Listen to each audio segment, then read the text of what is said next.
So, hello, and today we are going to look at a selection of cheeses and look at the various types of cheeses that we have. Um, I will be showing you some of the interior of the cheeses while we talk about them. So, we're going to start off with what we consider a fresh cheese. And the first cheese we have, I've left it in its container. This is a buffalo mozzarella cheese. It's considered a fresh cheese. It's also considered a pasta filate cheese. A pasta filate cheese is a cheese that is stretched when they make it. So these beautiful little cheeses usually come in a container. I have to just get these out. And inside there is a liquid, which is usually whey, which is part of the whole curds and whey of cheese. And so we know it's a fresh cheese because it's white. All white cheese, all fresh cheeses tend to be a white color. And these lovely little balls, I'm going to cut it in a minute, do not last very long. So this is a cheese that you wouldn't leave out on your counter, unlike some of the firmer cheeses. This one you're going to keep in the fridge. And when it says it's best before date, it usually lasts a couple of days afterwards. So I'm going to cut this cheese.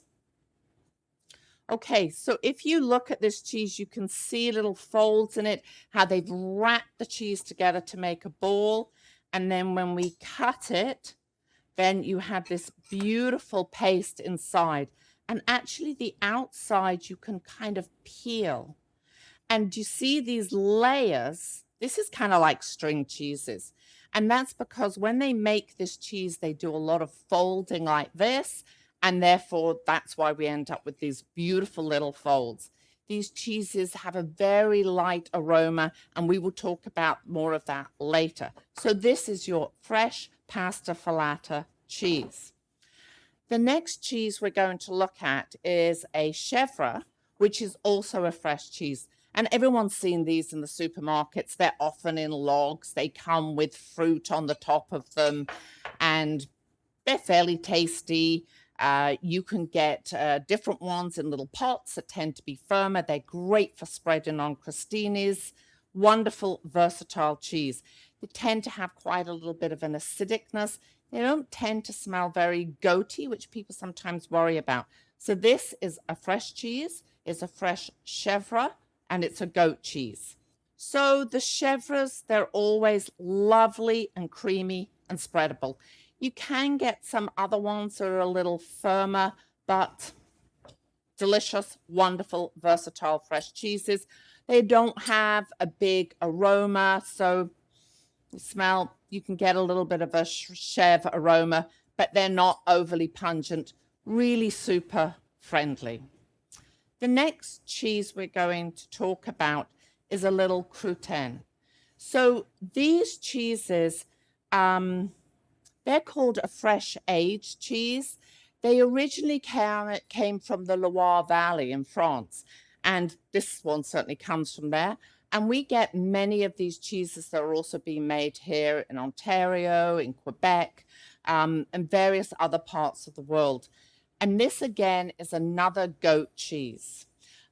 We get different sizes of these, and there's a few very unique things about this cheese that I'm going to show you. So if you look at this cheese, it has a wrinkle on it, and we call that brain because it kind of looks like your brain, actually. This cheese also has a little bit of mold, which is great because I can show you that the mold is fine. And as these cheeses age, then they get a little bit more moldy. But this mold is good mold. You can eat it.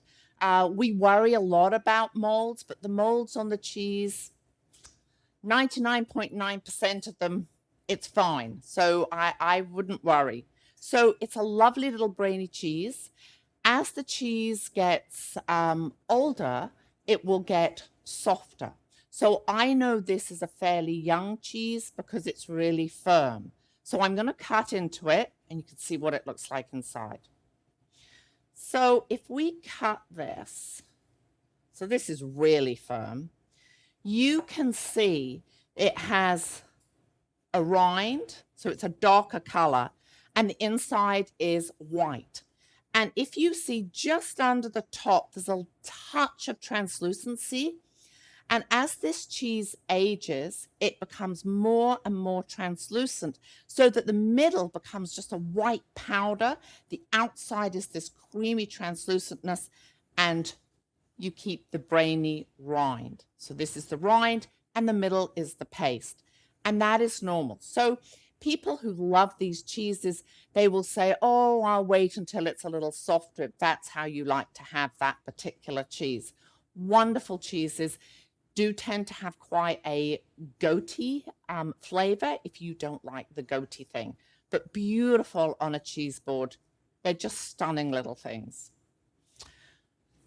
The next cheese we're going to move on to is brie, or really what's called a bloomy rind cheese. So bloomy rind cheeses here in North America, you often get them called brie, camembert. Some of the smaller cheese makers have given them different names to make them a little more unique. In France, there is a really big difference. A brie is a large cheese and a camembert is a smaller cheese. It is also made slightly differently, so there's a slight difference to the flavor and the consistency of those particular cheeses. But here in North America, you can pick up a wheel of this, and in one place it's called brie, and another place it's called camembert. Generally, they're called brie. If you were in France, they would not be too happy with you. So, bloomy rind cheeses, as you have information about, on the outside, they have this white bloom, which is actually lots of little kind of mushrooms blowing in the breeze. And if we were to look at this under a microscope, you could see little tiny filaments. So I'm going to cut this one as well so that you can have a look at what this looks like inside. So when we cut this, here we have the beautiful rind, and inside there is the paste. This paste there's a couple of holes. They're actually called eyes in the cheese world. And this brie also is fairly firm. This brie is also what we would call a supermarket brie. And the bries that you get in a lot of supermarkets will never get really runny. Some of the French ones or the artisanal ones that we can get here in Quebec, Ontario, and Canada, as they age, the paste will start to run. Sometimes it will run so much it will run off your plate. These cheeses tend to stay nice and firm. So the outside, we have the camembert penicillin, and then we have the beautiful paste on the inside. If you were to leave this in your fridge and come back in a week's time, you might find that the paste has a white mold on it, and that's fine. It's just the white mold from the top. The penicillin camembert has just walked down and is covering the paste. There's nothing wrong with it. So this is a very delicious cheese. Because it has this little mold on the outside, you can often smell beautiful mushrooms with it. And the paste will often smell deliciously buttery. So this is our bloomy rind cheese.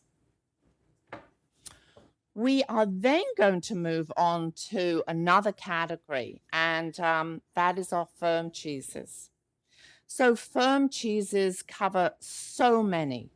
We have Parmesan that is really, really hard. We have cheddars, Goudas, Comté, Gruyere, Emmental. There are so many that we put into that category. If you were to do a more extended course in cheese, you would learn about the other subcategories within the hard cheese category. And also the level of hardness also changes. Parmesan, which is really fairly rock hard and crumbles, or we can have, like here, we have some Gruyere, which is more, some people would say, semi-firm. but I'm going to show you two cheddars. So the first cheddar we have is this one. This is considered, square ones are considered block cheddars. There's a big debate over whether they really are cheddar, because really to be cheddar, it has to be cheddared, which is an activity that happens when they're making the cheese. And that's not always done with these block cheddars. So you have the block cheddar, usually comes at great price points, all different ages. And the different ages will give you different flavors. And here we have a cheese. This one here comes in a great big truckle. And this is Avonlea cloth-bound cheddar from Prince Edward Island. And so this cheddar is based on the traditional farmhouse cheddar from England. And I'm going to show you a close-up of this cheddar to show you how it's a little bit different from the block cheddars. So the difference of this cheddar is you can see it has a bit more of a rind. Here we have a little bit of mold. Again, it's fine. If you ate this mold, it kind of tastes a little bit musty, and you might quite enjoy it. It is not going to harm you at all. And often, because these curds are pressed, we end up with little gaps, and you might have a little bit of mold run through the cheese. Again, that's fine. So the outside, you've got a bit of brown on this. This used to have a cloth around it. That's been taken off. Unlike the block, this cheese is aged as a great big block. Never gets much on the outside. These are aged in cloth. If I break this cheese, you can see, one, it's glistening. That is little tiny pockets of whey. We call them angel's tears. If you were to lick them, they're really deliciously sweet. But what we're also seeing here is it breaks into lumps, curds. So when the curds are pressed in the mold, these curds are all going to sit on top of each other, and you end up with all these beautiful little nuggets of flavor. Block cheeses, generally when you break them, they will just either bend and break, but you won't get them breaking down into all of these delicious little curds. So that's what makes, I wanted to show you these two different types of cheddars. And you'll get quite a different flavor profile. The old cheddars, like the farmhouse cheddars, tend to have a lot more of a sweet and nutty flavor going on. You still get that aged tang, not always as much as you can get in some very old block cheddars. Block cheddars generally tend not to be as complex as these aged farmhouse ones. And you can also see that they're slightly different colors as well. So this is your farmhouse cheddar. This is a block. It's great to try both of these cheeses, one against the other, and then you'll learn a lot more about how they taste differently. But I wanted you to see this, and especially about if you see mold in these cheeses that's running through the paste, it is totally fine. It's a nightmare for those of us who try and sell cheese because people think there's something wrong with the cheese. And there's nothing wrong. This is a natural phenomena that happens with these old farmhouse cheeses. And many people love it because they feel it adds to the particular flavor. So that's looking at cheddar. I'm now going to show you Gouda or Gouda, depending on how you pronounce it. So we have two here. This is an aged, so you know when you've got an aged cheddar because it is more orange, and then a younger one is paler.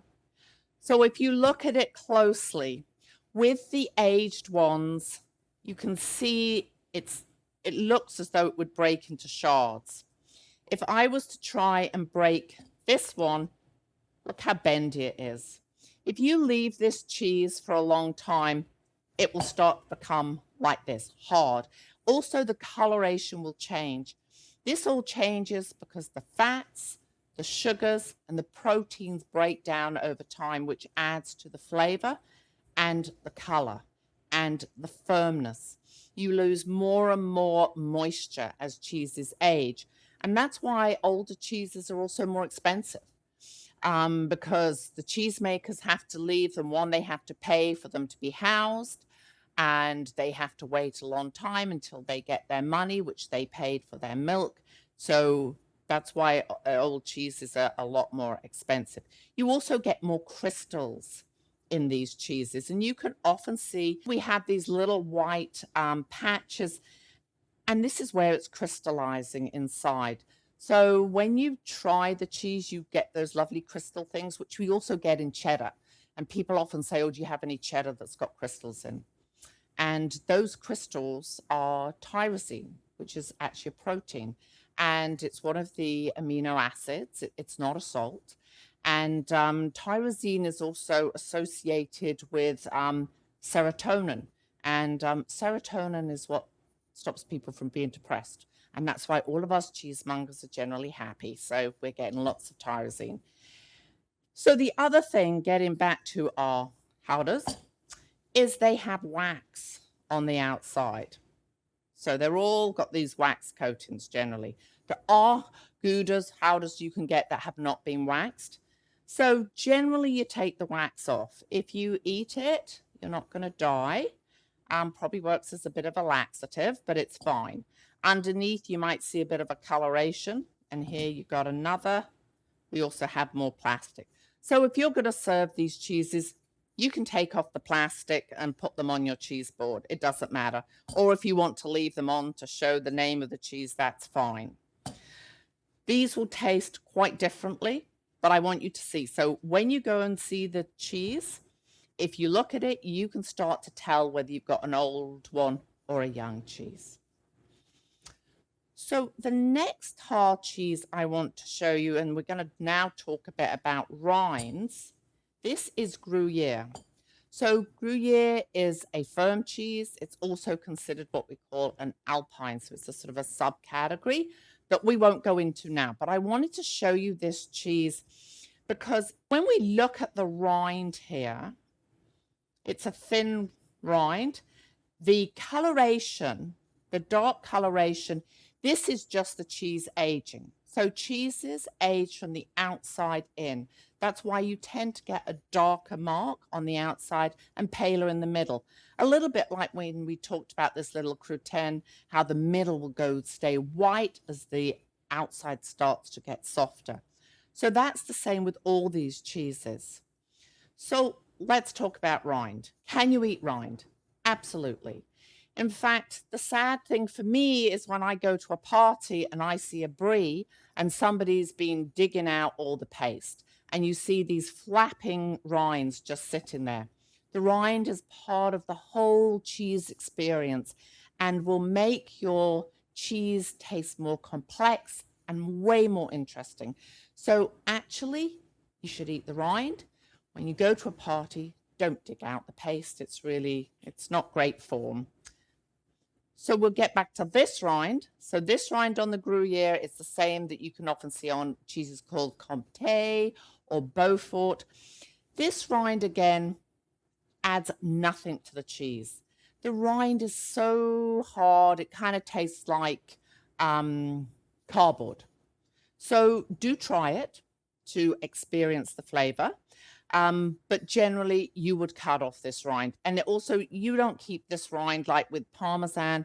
You keep the rinds from a Parmesan Reggiano, throw them in your freezer and then pop them in some tomato soup or tomato sauce or whatever. Those you keep. These, no, you can throw these ones away or feed them to the dog.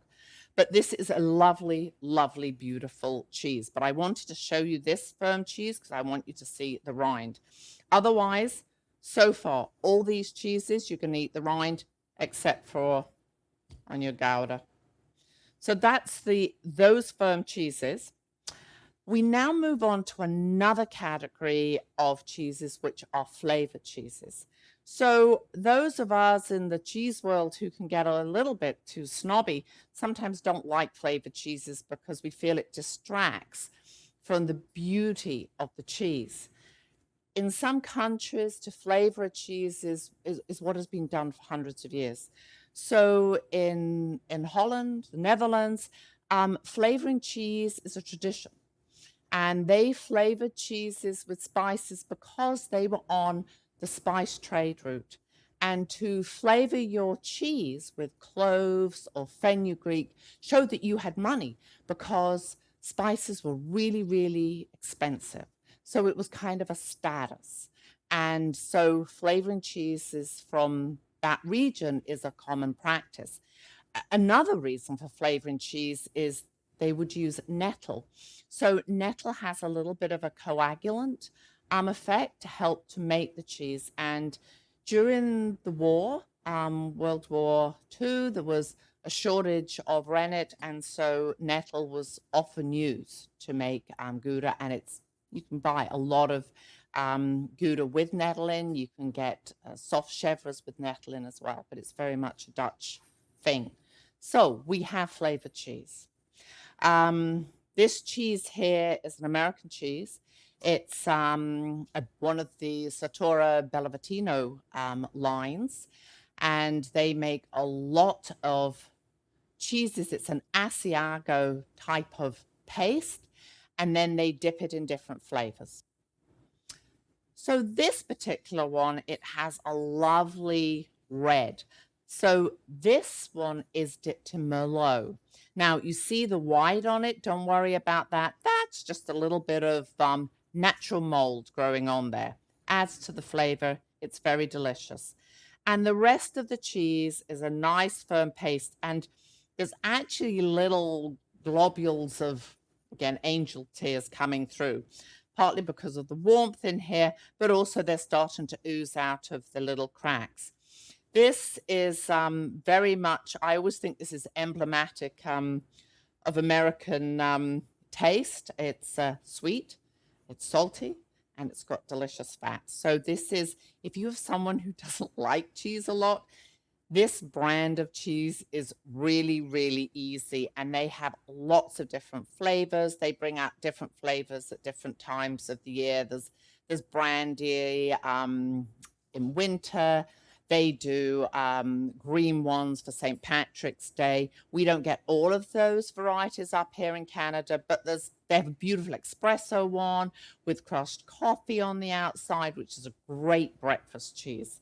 So interesting cheeses. Whether you have them on a cheese board is purely up to your particular taste. The other type of flavored cheeses that lots of people see are the ones that they've got pieces of fruit in them. You get a lot of Stiltons, white Stilton with mangoes in them. And you can get some cheddar also with fruit. Again, I find that you tend to taste more of the fruit than the cheese, but you could have it as dessert instead of ice cream or whatever. But this is another category of cheese. So the next cheese we're going to talk about is this little dear. This is a natural rind cheese. So when you look at it, it's brown and gray and dusty. And this here is just the mark that the cheesemakers will have put on to identify what wheel it is. Very interesting. For some people, maybe a little off-putting, but very, very earthy looking. And when we look at the paste, it's got lots of eyes in it. And that is typical for this type of cheese. And also when you look underneath the rind, you can also see again a different kind of coloration as well as it's aging. So this wonderful cheese, I love these cheeses. I always say they fit nicely. A wedge like this fits nicely in your hand, and you can drive and eat this as a snack. It's very delicious. But the rind has a really unique flavor. So I always say it smells a little bit like an antique store. And the flavor of it is a little bit like if you've licked the drawer of a old antique drawer. It's got that really musty, earthy smell and flavor. which sounds a little gross as I describe it, but is actually very, very lovely to eat. The paste tends to be more creamy and nutty. So when you eat the rind and the paste together, it is really super delicious. It is a cheese that people don't tend to buy a lot of because they're scared of it, because it doesn't look so great. It doesn't look as pretty as the Merlot, and it doesn't look as lovely as the cheddar. So I think people are sometimes anxious. We make some beautiful natural rind cheeses here in Quebec. So they're beautiful. You can ask for those, or this is one of the French varieties. They tend to be called Tome de something. This one's Tome de Savoie. There's a whole issue over Tom, which has been used or misused for many descriptions of cheese. But this is a wonderful cheese. It's a great cheese to try. You can get it at some larger supermarkets, but you can certainly get it at fine cheese stores. St. Lawrence Market also supplies that. But wonderful, wonderful cheese. It's kind of semi-firm. Just, you know, it's just a gorgeous cheese. Wonderful. So we will now move on to our very interesting one. I've kept it wrapped. So this is our washed rind category. So washed rind cheeses, they are either rubbed or bathed, generally with salt water. There can be a mixture of salt and wine or brandies. And what it does is it encourages the growth of a bacteria. It's called Bacteria linus. And what happens is it allows you to have, I've left it in here because it's so sticky today, but you get this wonderful orangey, reddy, brown rind. There's also little white flecks. Sometimes some Penicillium camembert or Penicillium candidum will jump on and start growing as well. But these cheeses generally are sticky, orange, and pungent, which is part of the reason I kept it wrapped up. This really has quite the aroma, which some people love and others cannot stand. This is not a cheese, this particular one, this Limburger, is not a particular cheese to maybe put on a cheese board, because if you have people who really are not that interested in cheese, they will find it super off-putting. But when you cut this cheese, it has a delicious paste inside, and we are going to do that. So I'm going to cut here, and if we look, so it has this beautiful, beautiful yellow paste. And I suggest to people when they see cheeses like this and they're a little scared of them, is cut out a bit of the paste, so that's the middle bit, and try that. Then eat it with a piece of the rind and see how you like it. And we often say about these cheeses, you know, it's like the bark is worse than the bite. You get it in your mouth, you go, oh my goodness, it's so creamy, it tastes of bacon. Like, these have really beautiful savory notes, these cheeses. And again, some of them are a lot stronger than others. We can have some that just has a kiss of pungency, and others that are super pungent, like Rebauchon. And anyway, beautiful cheeses. So you can identify them. Usually they're sticky. They're always orange. They're also a category that sometimes gets a bit confusing, because sometimes other firmer cheeses will be called washed rind, but they don't really fit into this pungent type of delicious cheeses.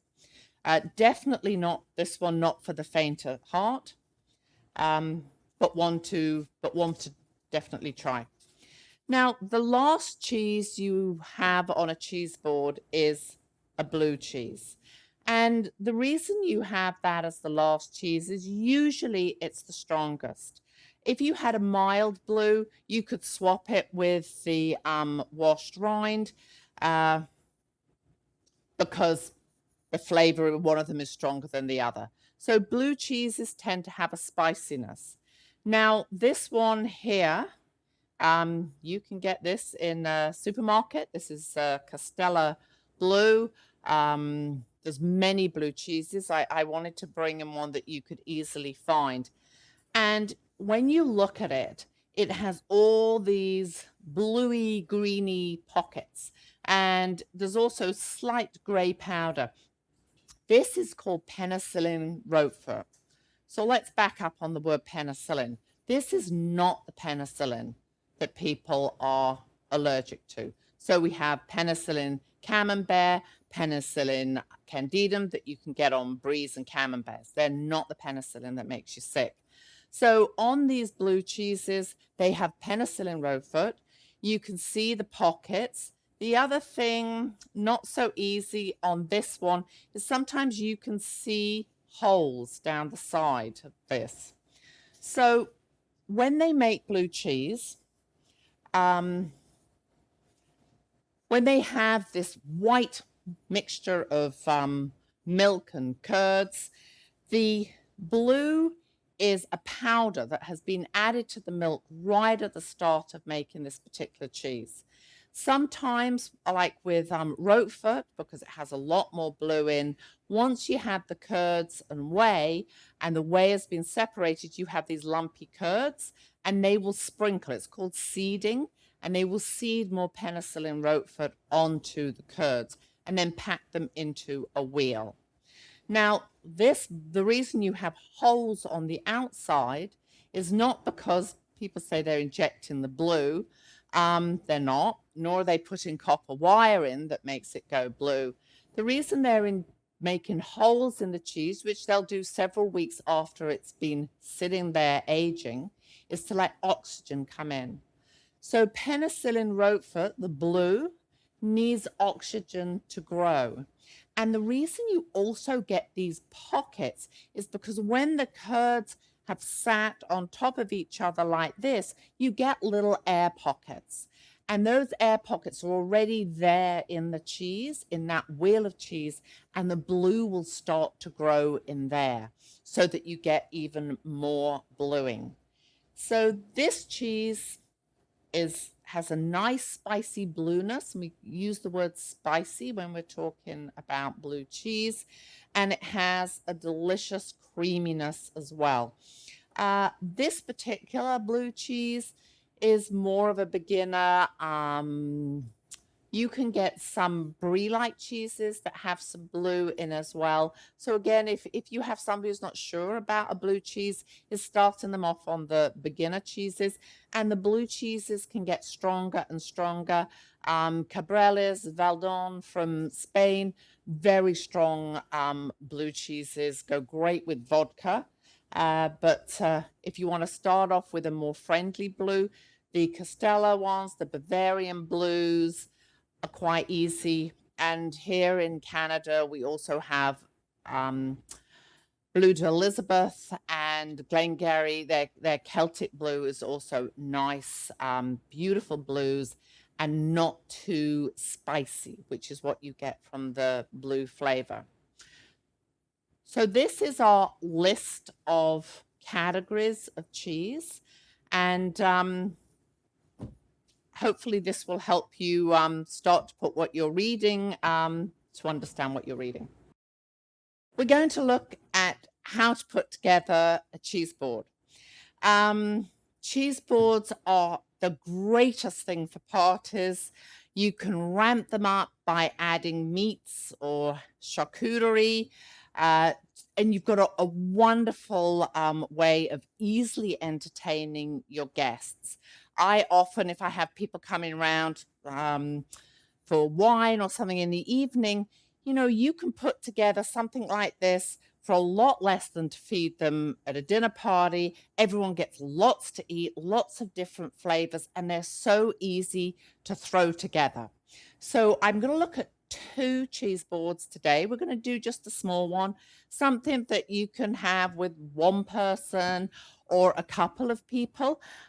Generally, when we're looking at cheese boards, we talk about, well, so how much cheese? So you can say, well, people will eat maybe 75 grams of cheese, but it depends on your guests. I have guests who come to a dinner party, You know, I have 2 pounds of or a kilogram of Stilton, and the 6 guests seem to eat the whole thing, and they've had a big meal. So, you know, you just depends on who you've got coming for dinner or to have cheese and wine.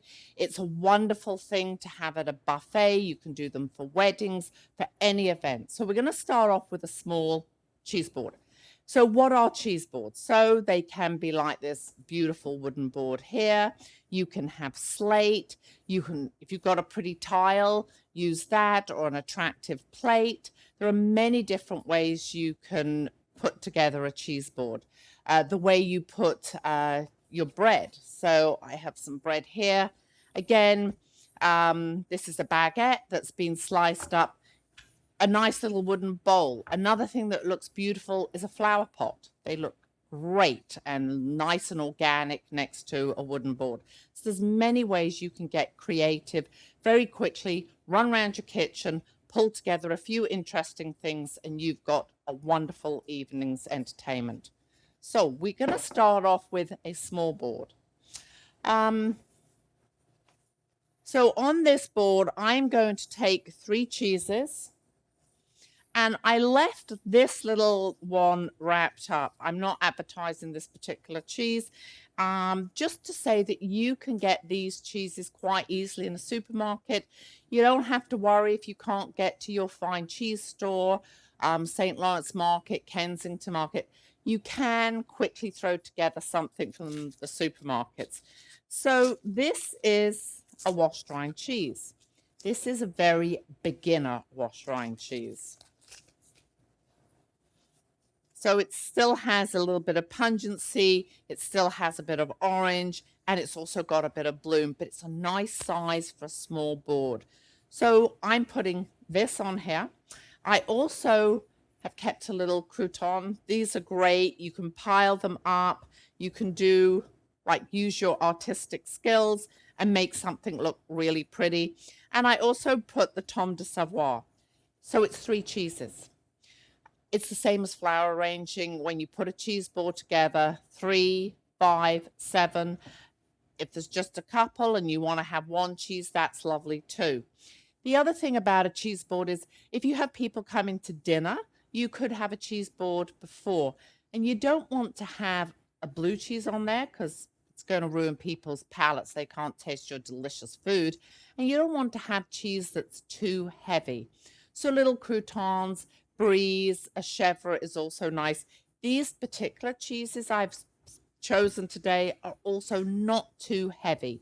Add a nice little bit of flavor and great to go on a board. So the other thing I like to do is put some greenery. I've got a hosta leaf, and you can eat hostas. They're great if you harvest them in spring. So if you put a bit of greenery on here, it helps to break everything up. Then you can add some nuts or olives. You could add some meat. I like to add raspberries. In at Christmas time, you can put cranberries. So things like raspberries look very pretty on here. They go kind of nice. Sprinkle them around, and they look delicious. Then we're going to have, we can have some nuts. So nuts go beautifully with Tome de Savoie. So you can sprinkle some nuts on here as well.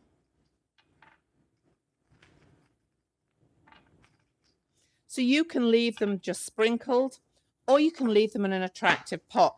This is a little pot that cheese from France comes in, Saint Marcelin, and I keep all these pots. I have lots of them, and they're great for putting little condiments in. Another great condiment that goes with all cheese is honey. So I have a little pot of honey here. So again, collect little pots. There's so many pretty little pots you can get, and that you can put your nuts, olives, honey, chutney, mustard in. Just absolutely beautiful. So I'm putting some honey with this crouton because honey is beautiful with all cheese, but it also goes lovely with this particular one. So then we have, let's just talk about knives, and then I'll show you which knife I'm going to use. So when you go into a store, you're going to see all these different knives here. This cheese knife here is like a general cheese knife. And this is the one I'm going to put onto this board because we're just doing this for a small group of people. But if I have lots of cheeses, I try and put a knife with each cheese. Truly, at the end of the party, the knives are all over the place, but it's nice to try and keep the knives with the cheese. This one here is great for cutting firm cheeses. This here with all the holes, this is typical for like brie cheeses, soft cheeses. The holes stop the cheese from sticking. So on a very soft cheese, this is a great pairing. This one here is a sort of an in-between. So if you have a softish, semi-firm one, wonderful knife to use. And this one here is like for a semi-firm. Beautiful knives to use for on your cheese board. But you can also get little mini ones. So we can have a nice sort of mini selection of knives as well. These are great to put in a picnic basket if you're going to go out. Really easy and versatile. You can get other pretty ones, like the little chevre one. This is great for soft cheeses. This is a fancy wooden knife. Really, it will only go with soft cheeses, but it, you know, it looks pretty on a board. So different collections of knives you can get. We're going to use just one knife on here. I'm also going to add, so really the best thing to go with a cheese board is a baguette. You can have lots of different crackers. You can make a nice bowl with flatbreads and breadsticks. Looks very attractive, adds some height to your display. Baguettes are the best because I find that when you have a cracker, the crackiness or crispiness of the cracker tends to take away for that enjoyment of the cheese, but it's a personal thing. So generally, we serve sliced baguettes. On this particular board, I'm going to decorate it. These are some Parmesan biscuits, cookies, whatever. And so I'm going to decorate my board like this.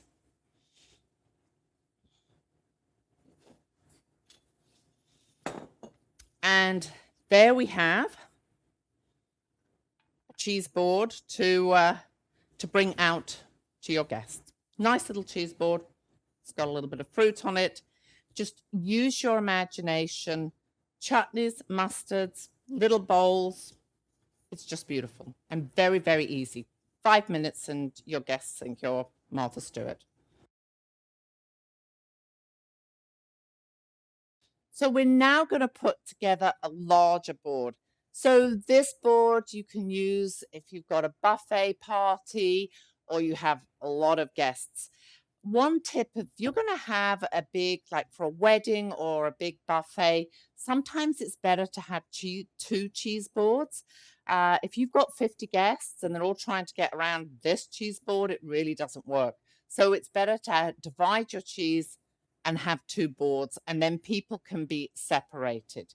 Now, often when we go to the supermarket and we get cheese and we say we want a cheese platter, it all comes in those little squares or slices, which is great. So the wonderful thing about it is then people can quickly get the cheese and move on. The downside is the cheese starts to look sad, dried out, and tired. And it's not great after the party when you have some cheese left. What do you do with it? Most people end up throwing the cheese away. If you know your guests and you think everyone's been fairly hygienic, that's a shame. So you can throw it in a Ziploc bag and put it in the freezer. And next time you do a mac and cheese, just bring out those little pieces. So we're going to do a larger board. And again, we're going to keep that rule of odd numbers. So flower arranging people will love this. When we do a board, unlike the small board I've done, you usually start off displaying the cheese that's the mildest first. So again, we have our brie. So brie is easy. When you're deciding how much cheese to get, one thing to remember is people generally like brie. So you might buy more of brie than you would of a blue cheese, unless your friends just all love blue cheese, and then you get more blue. But there are certain cheeses that tend to go more quickly. So if you're wondering what weight to get of cheese, I would go higher on the brie camembert bloomy rind cheese. So again, you could put a wedge here, you could put a whole circle. We're going to add a little bit of height to this. Then I'm going to put the next mild cheese, and I'm going to take, this is manchego. So the other thing you want to do when you're doing a cheese board is try and have different milks. So this is a cow milk brie. So now let's have a sheep milk cheese. So this is manchego, super friendly. People love this cheese. The older it is, the more complex and the firmer it is. So we're going to place that here. The next cheese, we're going to add a bit of color. Again, flavored cheeses, really popular, wonderful. The color adds something else. Otherwise, you end up with 7 yellow cheeses. So mixing up the colors and textures is a great way to add some interest. Then we have, I'm going to put the Gruyere out, and I'm going to bring in my aged Gouda.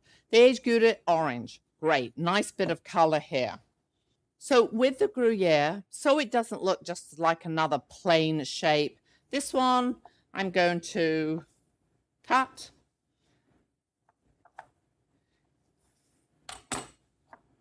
And we'll do something artistic, I'm sure. Just to add something different. So we have different shapes, different colors, different milks. And we have another wonderful color. The other thing you can do with this cheese is you can, with the firmer cheeses, you can break them up and have, so you've got these little tiny crumbly bits that are kind of spilling away from the cheese. It just adds to make it look pretty. There we go. I do have a washed rind. Again, you need to be careful with a washed rind cheese, depending on your guests, whether you're going to have a pungent one or a mild one, or just have a different cheese. You could have the natural rind cheese that we looked at. That would also add different colors and different texture and shape. And the last one you finish with is, of course, the blue. So the blue cheese, this one here is a softer blue, so it tends not to crumble as much. But again, with blue cheeses, you can do a crumbling effect with them as well, which makes them also look very pretty. And we're just going to leave that one because it's fairly soft. It's not going to crumble. Now we need to make this look pretty. So I have another hosta leaf, which I'm going to place over here. I'm going to take some more raspberries because raspberries, blueberries, cranberries are great. Strawberries are okay if you get smaller ones, but once you start cutting them up, they tend to sort of leak all over them. But anyway, it's just adds to a little bit of interest here.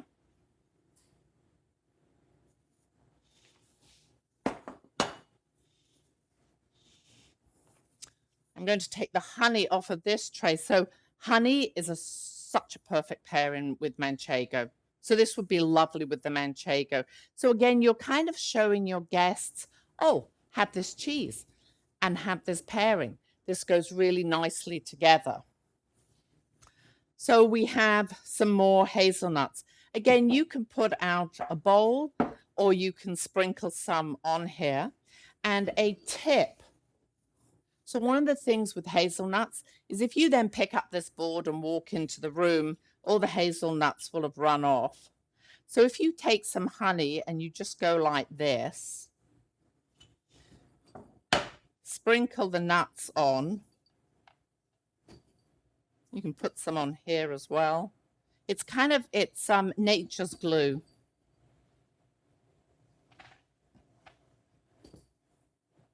It's very warm in here. So anyway, so this is how you can just sprinkle a few of these on. Yeah. And they'll just stick there. It's just a great tip. And also, if you wanted to take this to a party, just get some saran wrap, wrap it over, and these nuts will stay in place, which is just lovely. For blue cheese, it is lovely to have some chocolate with them. We don't have any chocolate today. You can add, on here we can add a bowl of olives. You can have different colored olives, which also look beautiful with the cheese. We're going to have some of these.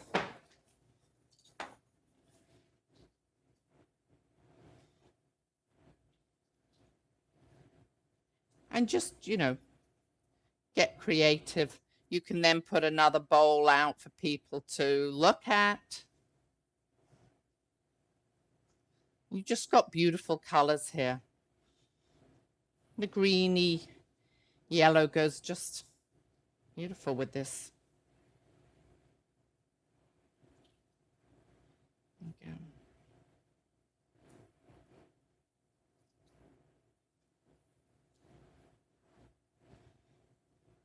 Okay.